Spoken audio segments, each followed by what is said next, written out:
Selamat siang Pak, terima kasih atas kesempatan yang diberikan kepada saya. Saya atas nama Elizabeth Nurhayati Mulia dari kelas 2019B. Hari ini saya akan mempresentasikan hasil kerja ujian saya. Saya akan membahaskan 3 topik. Yang pertama, komunikasi massa, fungsi komunikasi massa, model dan efek komunikasi massa. Dan yang kedua, komunikasi verbal, nonverbal, dan interpersonal. Yang ketiga, teknik persuasi dan hambatan. Yang pertama, saya akan menjelaskan seperti apa itu komunikasi massa, fungsi komunikasi massa, model dan efek komunikasi massa. Yang pertama, pengertian komunikasi massa. Komunikasi massa adalah komunikasi melalui media massa atau media cetak dan elektronik. Artinya, sebuah komunikasi dapat dikatakan sebagai komunikasi massa apabila dihasilkan dari saluran teknologi-teknologi modern.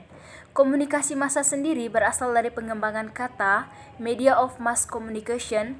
Massa di sini menunjuk kepada khalayak, audiens, penonton, pemirsa, pendengar, atau pembaca.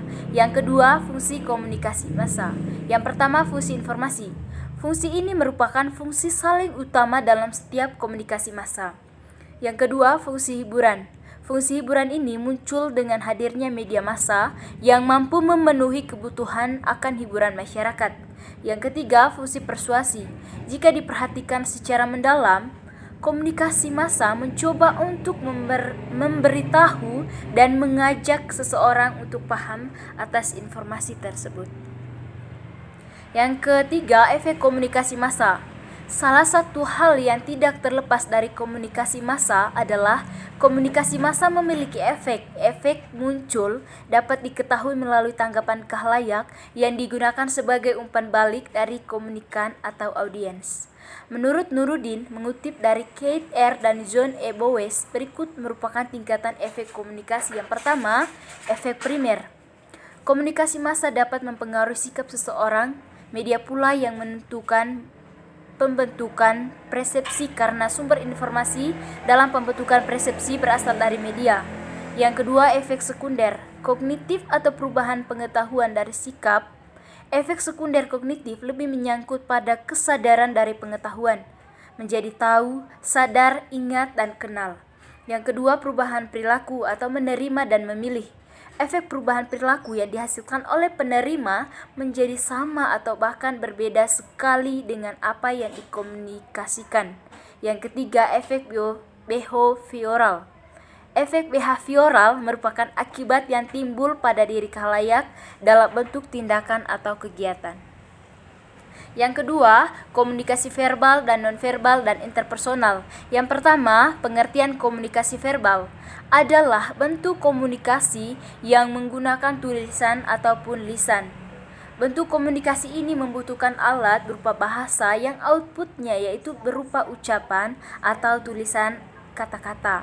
Berikut ada beberapa contoh komunikasi verbal. Yang pertama, chat dengan menggunakan smartphone atau handphone, pidato, rapat dan diskusi, berinteraksi, tertulis lewat sosial media, guru mengajar di kelas, membaca novel, dan menulis surat.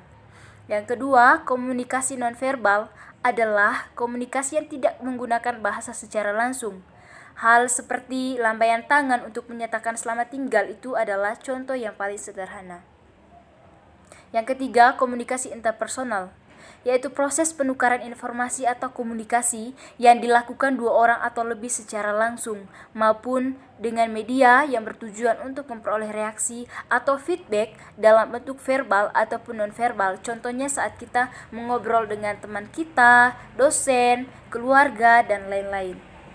Yang ketiga itu teknik persuasi dan hambatan. Yang pertama, pengertian komunikasi persuasi.